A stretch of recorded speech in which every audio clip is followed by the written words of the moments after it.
Guys, good evening. So, nagripa tayo ngayon guys ng paminta. Pamintang durog. Ito ay nilagay ko sa maliit na mangkok. Ito yung ganito yung kalaki. Ayan.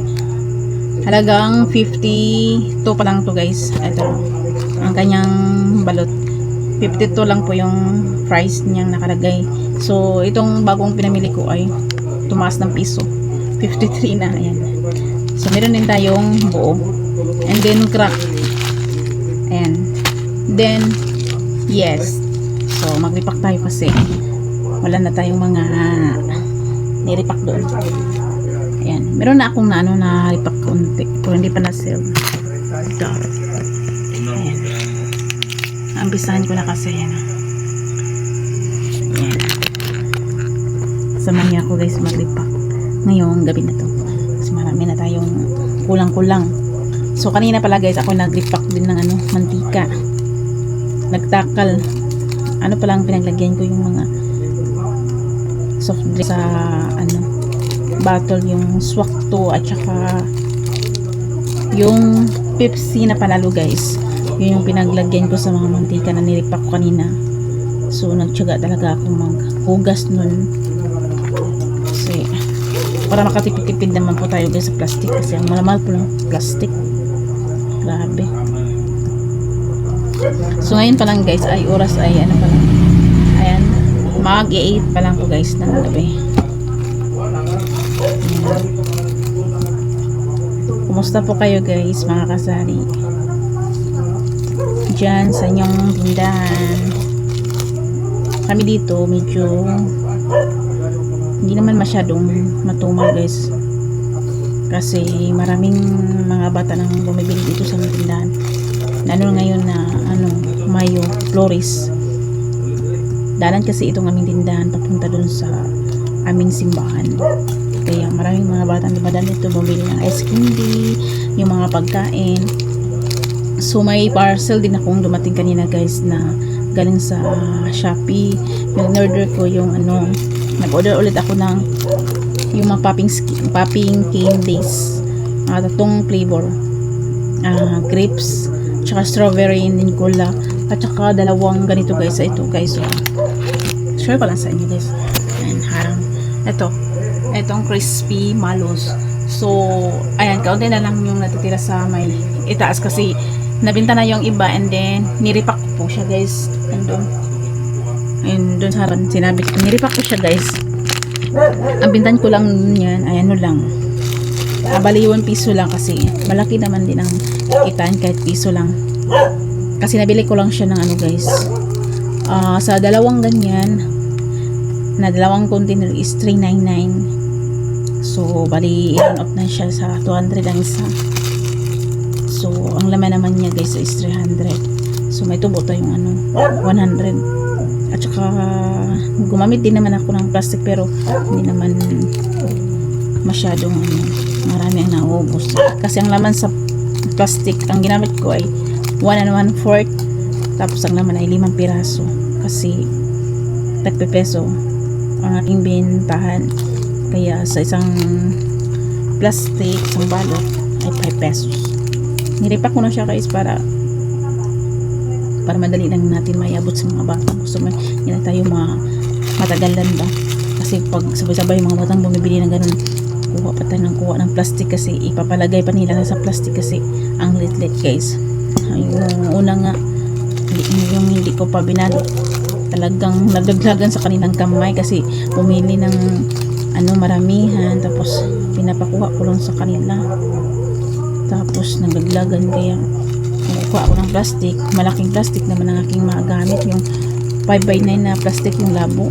Sus, malaki naman, malaki lang yun sa ang may laman na 10 piraso, 15 pesos gano'n. Kaya ang ginawa ko, niripak ko na lang gamit yung 1 1/4 na plastic. Ayan, para mapadali. So balak ko din siya guys, kapag naripak ko yan lahat, ilalagay ko sa freezer kasi nagsuggest yung mga bata kasi masarap daw yun, mas lalong masarap daw yun guys kapag ilagay daw sa freezer, para lalong matigas daw, para crispy pa daw. So subukan ko yan kasi para mas matutuwa yung mga bata. So first time ko pang magbenta sa crispy marshmallow guys. So talagang nabenta talaga agad. Yan ang kagandahan guys. Kung ano yung matrending ngayon, bibili natin para may kikitain naman tayo at papaano. So dito parang ako na ang nagbibenta ng gamis, yung mga popping candies, at meron din pala guys, sour. Sabay-sabay lang dumating kanina yung sour head. Isang box lang aking in-order. So pag malapit na ang pasok, order ulit ako ng mga gamis at saka yung sour tang. Dito napansin niyo guys, parang ako lang ang nagbibenta ng sour head, mga sour tang, gamis, tsaka tulad nitong mga crispy marshmallow kasi sa online akong bumibili. Narinig ko nga may nagtatanong, pero hindi naman ako ang tinanungan. Mga kapwa kasari natin dito, tinanong ako, may nagtanong na hindi akong tinanungan, pero yung ibang tinanungan, nagsabi lang sila sa akin na tinanungan daw sila ng saan daw ako bumibili ng mga sour tang, yung mga gamis, yung mga ganun. So naman sila kasi hindi naman alam yung tao na tinanungan niya.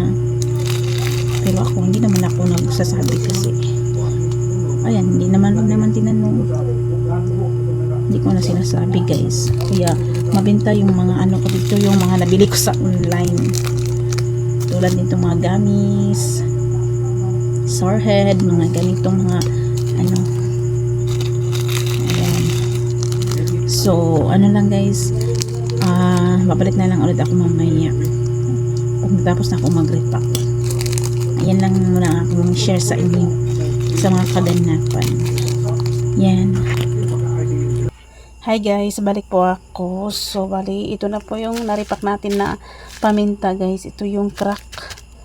So ang balot nito ay yung 52 pa siya guys. Ito yung bagong bili natin, 53. So hindi ko na lang to i-repack muna. Tsaka ko na to i-repack guys kapag naubos na yung powder. Ito naman yung duro powder, din yung buo. Ayan. So itong kasunod na lang guys, bukas na lang. Kasi gabi na guys, alas 10 na ng gabi. Ayun magpak. Tingnan niyo po yung guys, yung oras 10 10. Yan, ito yung naripak muna. So pahintuin to kasi ako nagre-repack nito guys kasi may mga pumibili. Ito yung lagayan natin. Ayan. At ayan guys, nakalagay na siya sa lagayan niya.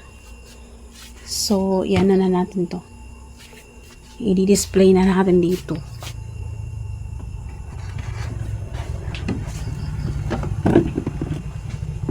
Ito yung dahon. Wala nang dahon.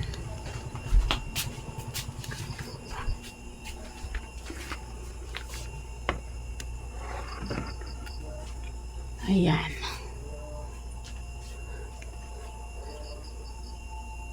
So, yan lang guys ang aking share sa inyo na nag-repack tayo ng paminta ngayon. So, dito ko na po tatapusin guys ang aking share dahil ako ay magkuklose na. So, nakapatay na yung ilaw dito sa loob. At hindi pa ako nakapag-ligpit ng benta ngayon. Ayan. So, si Mr. habang ako nag-repack ng paminta, siya naman ang gumawa ng pang-yellow. Ayan, puno na. Ayan. May pang-ice na tayo. So, ayan lang guys. Thank you so much for watching. God bless. And happy selling po sa atin lahat mga kasari. Bye-bye po.